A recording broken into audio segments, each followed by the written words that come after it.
So, I haven't done a video in Scrap Mechanic in a while, and I figured it'd be a good idea to record some glitches that have been available in the past year plus that I didn't know about until recently, while I'm really sick, so that's why I sound quite nasally.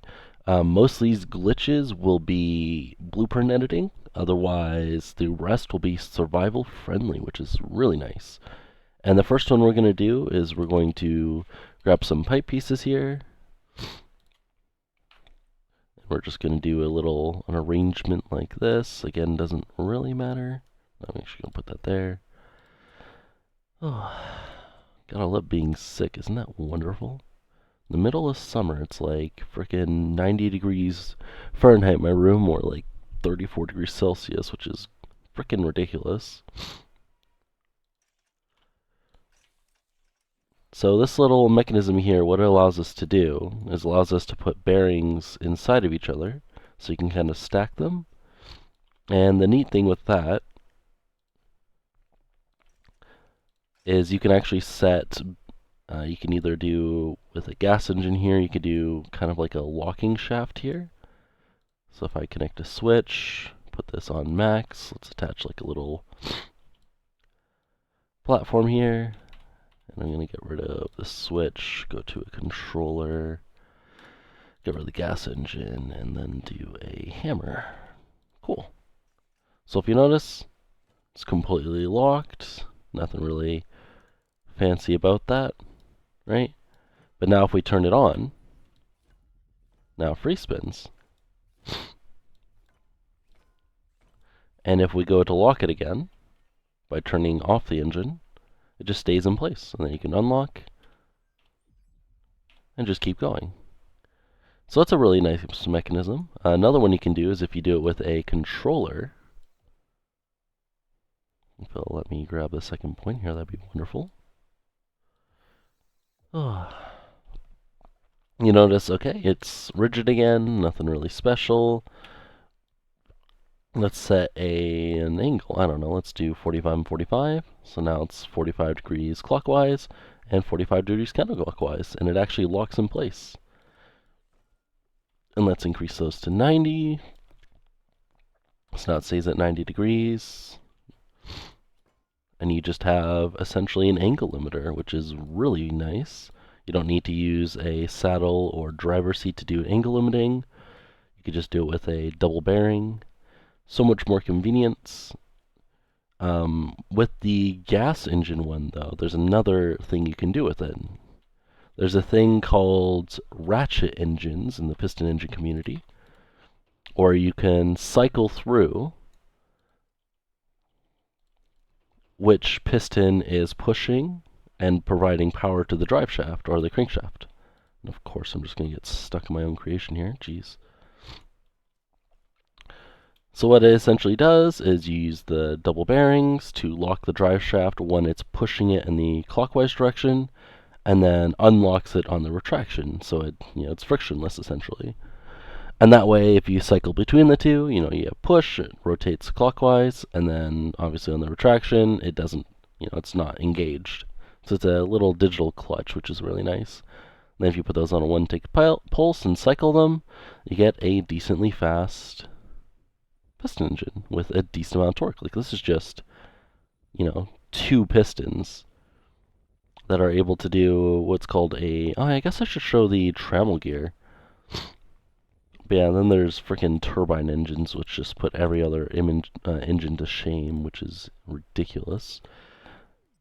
Okay, so a lot of gear ratios and scrap mechanic are just outdated, which is unfortunate, because there's some really nice things you can do. I have to make sure it's attached. There we go. Cool. And of course, someone decides to unlock the car outside my window while I'm recording. Fun. Alright, and then we can grab component kits, which have arguably the best collision for this.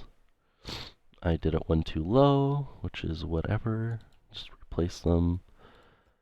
Why is this not? Oh, I'm just really bad at building, apparently. Jeez. And we're actually going to nip off these corners, not that it really matters. Usually you can use cardboard since it's lighter. Again, we're not really too fussy about all this. But let's say if you connect a little shaft over here. Let's actually make this out of wood, because, again, it doesn't really matter.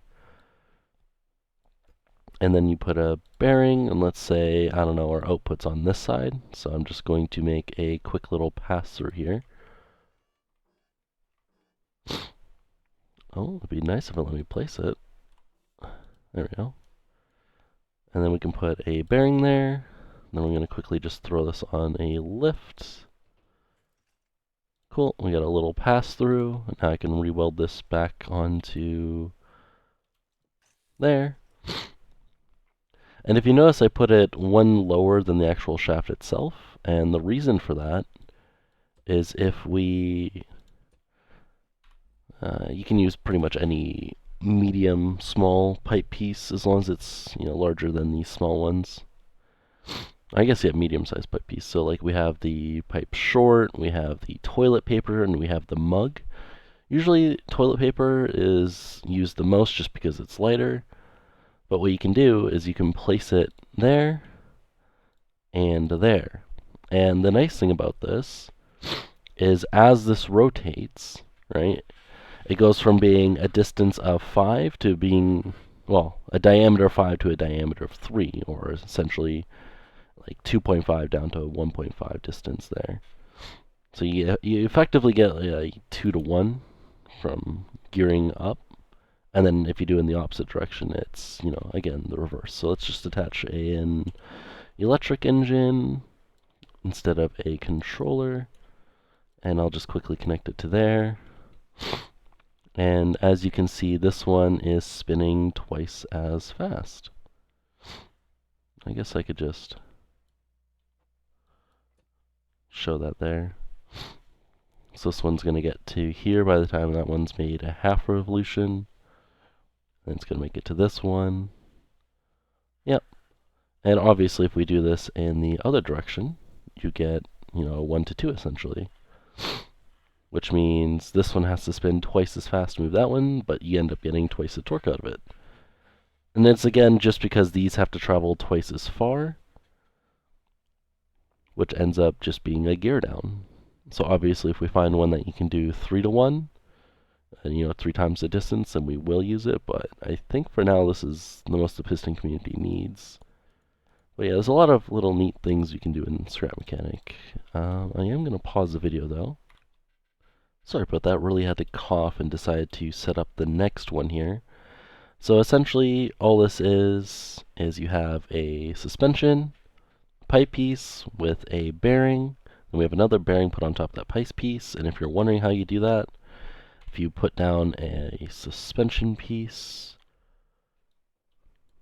boink, and you put a pipe piece on it, all you have to do is look at the side here, and it lets you put in a bearing in there, which means you can actually put rotation points on the inside, which is really nice, because then it's a lot shorter.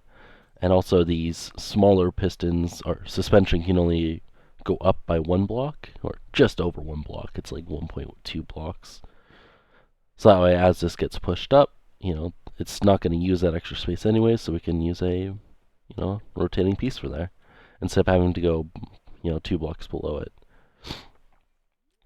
So if we take that mechanism, and we, let's say, I don't know, paint that white, yep, get rid of that, and we go to weld this on the inside here. Oh. Why are you not letting me? Should let me weld it in there. I guess I'll just throw this on a lift and then try again. That one. Cool. So what this allows us to do is, if you notice, this creation is separate than this creation, yet there's connection points between the two. So you can actually have a wireless connection between these 2 points here, which is really, really nice. And you can even put these on a lift. If you put the child creation on the lift, it ends up picking up both. If you put the parent one on a lift, obviously it's going to be separate. So you can keep putting that on a lift, doesn't change anything, but as soon as you pick up the child, it picks up both. Or it should anyways. Yeah, there we go. The nice thing about this setup is mostly automatic. You just have to put in the painted white piece in there of a destructible block. I obviously don't know how this works, but you know, it works, so yeah, fun, fun, fun, fun. You can save this on a lift as well. They won't save connected like this, they'll be detached, but you can technically save, you know, a creation on a lift that's two separate creations this way as well. So this will spawn in as two separated creations, which is good for semis where the trailer is detached, but you don't really want to have the trailer detached anyways. I guess I'll pause again for the next one. There, and now we're going to get into the blueprint editing side. So the first one I'm going to show you here is something that was in the game previously but was patched out unfortunately. But luckily now it's back into the game. So let's just take a hammer. And if you notice, this block is not affected by gravity. And it's just going to be loosely attached from the top of that white block to there. And since the bearing is set at a very specific angle, which is, you know, doesn't look very good here, it allows it to just think it's attached to there while it's actually not. It's childed to it. In the game's code it's attached, but because it thinks it's attached, well, it's going to stay at the same height, which is really fun. And to reset that one, we could just place a block, or we could just delete that one. Cool. This next one, I wonder if I can get proper here. I haven't done this one in a while. I don't think that attached. I gotta remember how to attach this one. If you notice, there's a piston on this one. Maybe I'll just pause it. There we go. So yeah, for this one, you just place a block next to it. If you notice it welds to it, you can get rid of these. And this one itself, if you notice, cool, free spinning, fun. And you notice, like, okay, well, it's not really going anywhere. So what we can do is we can put a bearing on there, and now we should be able to actually launch it. And the cool thing about this one is if we attach a switch to it, and we edit the setting here, we can actually change the height. Because again, it's attached, it's childed to that piston, but, you know, it's not actually attached to it. And since bearings are more like a U-joint and can freely spin, this one, however, it's completely locked on the whichever the rotational axis is. So it just becomes essentially an infinitely powerful suspension glitch. Other than obviously if you overpower the weight of the piston, but that would take quite a bit of mass. So let's just, yeah. Oh, yeah. See, now it's gonna sag. But I think that's more of the bearing sagging over here, which is fun. But yeah, this entire thing just, obviously my hammer's not gonna be very much force, so we could just get rid of like most of that and just hit it on the way back. There we go. So anti-grav used to be in the game. Now we have the piston one as well, because back then, you know, we didn't have pistons when Brent Batch found the original. So that's always a lot of fun. I don't know if you noticed though, but the next one has been on the floor this whole time. And you're thinking, okay, well it's just two pipe pieces. They're connected really weirdly. You know, what is this? Sorry. Quite sick, needed to cough. Well, let's weld this to a block. Doink. And again, oh, I did it upside down. Okay, let's try this again and not weld it upside down this time. Jeez. Ugh. Cool. So if you notice, while this is welded here, Did I? I did it again, didn't I? Why does that keep welding upside down? Yeah, I don't know why I kept welding upside down, but you know what? If you notice, there's a collision here, and I can't actually walk through it. It's because the blocks here are set to a width of 0, so it's considered a 0 width block.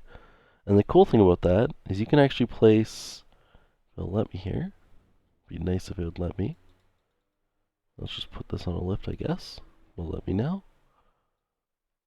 Huh. Well, guess what? I'll just do one then. I'll put a bearing. Can it let me place blocks, please? Ugh. But that one's not going to be rotating on the one side. Oh no, never mind, it's a pass-through. So if we take this one, oh.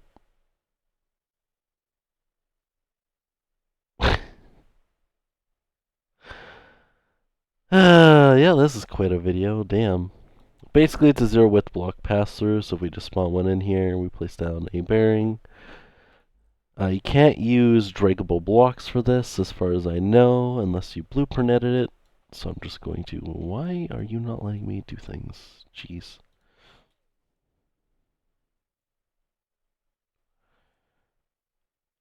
I swear this game is a flawless masterpiece.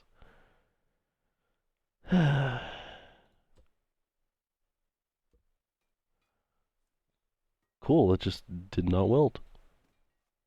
It's welded to the other side, though, which is wonderful, I guess. Oh, that's right, because I use draggable blocks like a dumb...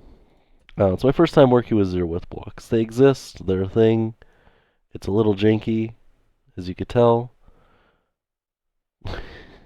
Definitely no problem at all with this, right? It's definitely not like this is actually welded to that bearing because there's a 0 width block in between. And since there's no actual collision or block for these to collide with, you can just place pipes there instead. So that way you have a pipe pass-through next to it. So, yeah, I don't know why I'm such a derp, but, you know, it is what it is. Ugh.